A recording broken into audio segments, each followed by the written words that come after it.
Usulan Presiden Joko Widodo agar Menteri Pertahanan Prabowo Subianto menjadi koordinator lembaga intelijen dinilai justru berpotensi merusak fungsi dasar mata-mata. Menurut Ketua Perhimpunan Bantuan Hukum dan Hak Asasi Manusia atau PBHI, Julius Zibrani, usulan ini bisa merusak apa yang telah diatur dalam Undang-Undang Nomor 17 Tahun 2011. Dia mengatakan lembaga intelijen dalam negeri sebaiknya tidak lagi menerapkan cara-cara militeristik untuk menjalankan fungsinya.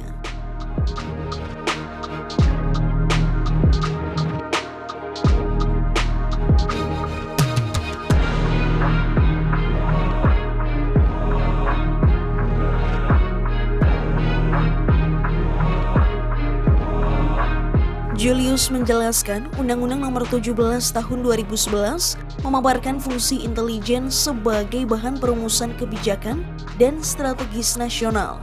Kemudian dalam pasal 9 dan pasal 38 disebutkan intelijen adalah badan sebagai pengumpul informasi dan fakta melalui isu dan perspektif sektoral sehingga dapat dirumuskan secara holistik dan komprehensif oleh koordinator intelijen yakni Badan Intelijen Negara atau BIN.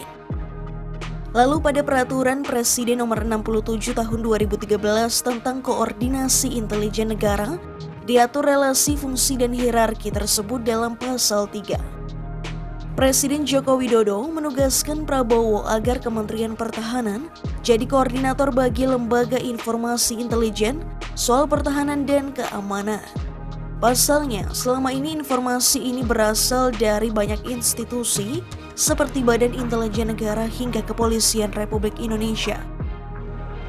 Jokowi menilai informasi intelijen ini harus dijadikan sebagai suatu hal yang solid untuk dijadikan bahan pertimbangan dalam membuat kebijakan. Sementara itu, Prabowo mengungkapkan Presiden Jokowi berpesan kepada jajarannya untuk mewaspadai situasi global yang serba tidak pasti. Menurut Prabowo, Jokowi juga menyebut bahwa Indonesia memiliki modal yang cukup kuat untuk menghadapi ketidakpastian. Salah satunya yakni keberhasilan pemerintah menangani pandemi COVID-19 dengan sigap dan cepat. Pemerintah di bawah kepemimpinan Presiden Jokowi berhasil mengatasi pandemi COVID ya dengan sigap, cepat, diakui oleh seluruh dunia. Kemudian ekonomi kita kuat, tapi kita harus waspada. Itu instruksi beliau, harus waspada. Untuk itu kita harus kerja sinergis, kita harus bekerja sama semua unsur kita. Dan beliau minta Kementerian Pertahanan untuk menjadi semacam koordinator supaya Indonesia selalu antisipasi dan tidak terdadak oleh segala kemungkinan.